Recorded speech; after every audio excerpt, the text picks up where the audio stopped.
วันหนึ่งคิดถึงน้องอยู่ทุกวันยามนอนก็ฝัน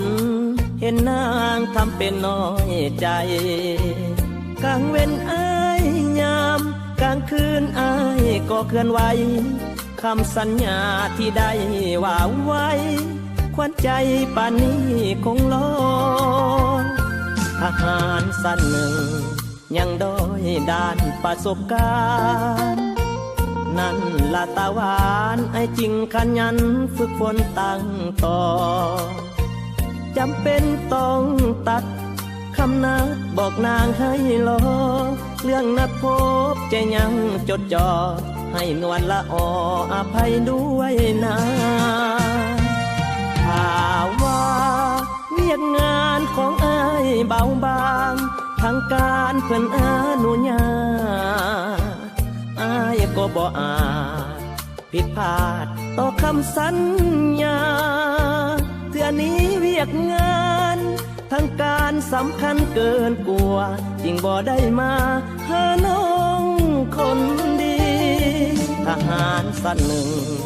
มีวันคงได้บรรษาอ้ายจริงตั้งหน้าขยันสร้างตัวให้ดีถึงยังด้อยคันมันก็มีเกียรติศักดิ์ศรีถ้าน้องเข้าใจอ้ายดี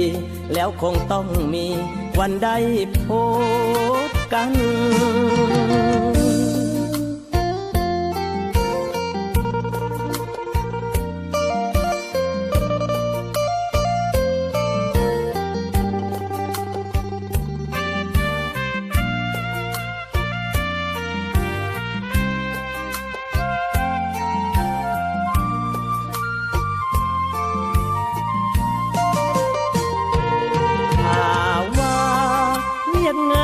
ของอ้ายเบาบางทางการเพิ่นอนุญา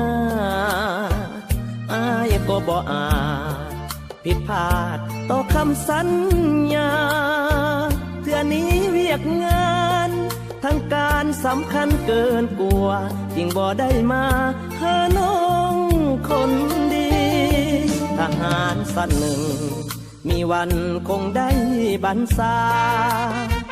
อ้ายจริงตั้งหน้าขยันสร้างตัวให้ดีถึงยังด้อยคันมันก็มีเกียรติศักดิ์ศรีถ้าน้องเข้าใจอ้ายดีแล้วคงต้องมีวันได้พบ